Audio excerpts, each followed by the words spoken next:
ఇంకా 2025 వచ్చిన తరువాత కూడా ఇట్లాంటి మనుషులు ఉన్నారంటే నిజంగానే వాళ్ళని ఏం చేయాలి? ఏం చేస్తే సరిపోతుంది? ఇట్లాంటివంతా మన భారతదేశం కాబట్టి సరిపోతా ఉంది. ఎందుకంటారా? ఇదే అరబ్ కంట్రీస్ ఉంటాయి చూడండి. అక్కడ ఉన్నటువంటి ఆ శిక్షలు, ఆ కఠినమైన శిక్షలు ఇక్కడ కూడా అమలైతే ఒక్కొక్కళ్ళకి ఉంటాయి చూడండి. ఎలా ఉంటదంటే అలా ఉంటది. ఆ పీక వేరే అబ్బా అన్నట్టు ఉంటుంది. ఏం చేశాడండి? పాపం ఏం చేశాడు వాడు?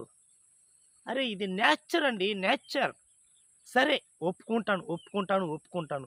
మీకు నచ్చలేదా? అది ఎలా చెప్పాలో అలా చెప్పి దాన్ని తప్పించండి. ప్రాణాలు తీయడం ఏంటండి? ఇవంతా డీటెయిల్‌గా చూద్దాము ఈ వీడియోలోకెళ్ళి. నేను మీ ముని ఉద్యోగలేదు మామ ఛానల్ నుండి.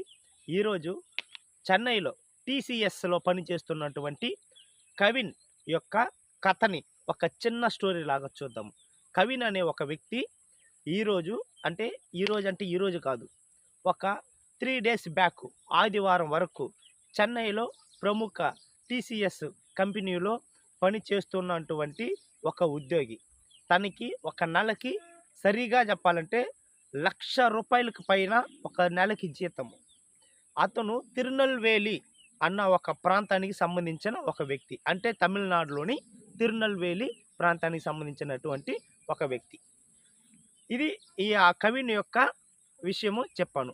కవిన్ యొక్క పేరెంట్స్ మంచి సెటిల్డ్ ఫ్యామిలీనే, ఇద్దరు గవర్నమెంట్ ఎంప్లాయీసే. ఓకే, ఆ స్టేటస్ పరంగా చూస్తే ఓకే పర్వాలేదు, హ్యాపీగానే ఉన్నారు, బాగానే ఉన్నారు. స్టేటస్ పరంగా కూడా సొసైటీలో మంచి పొజిషన్లో ఉన్నారు. ఇంకో విషయం, ఈ అబ్బాయి యూనివర్సిటీలో గోల్డ్ మెడలిస్ట్. యూనివర్సిటీలో గోల్డ్ మెడలిస్టు. చిన్నప్పటి నుంచి అబ్బాయికి చదువు అంటే అమితమైన ప్రేమ. ఆ చదువులో దిట్ట, ఎప్పుడు చదువులో ముందుండే ఒక స్టూడెంట్ అనమాట. సో ఆయన కష్టానికి తగ్గ ఉద్యోగం అయితే సంపాదించుకున్నాడు. ఒక మంచి కంపెనీ, ఆ కంపెనీలో ఒక మంచి ఉన్నత స్థాయిలో, ఇప్పుడు ఈ రోజుల్లో వాస్తవంగా చెప్తున్నాను, 15,000 10,000 సంపాదించే వాళ్ళ మధ్య ₹1,00,000 అంతకన్నా ఎక్కువ సంపాదించే వాళ్ళు ఎలా ఉంటారంటే ఒక్కరో ఇద్దరు ఉంటారు. సో వచ్చిన అబ్బాయికి లాస్ట్ సండే అబ్బాయిని చంపేశారండి. నిజం, చంపేశారు.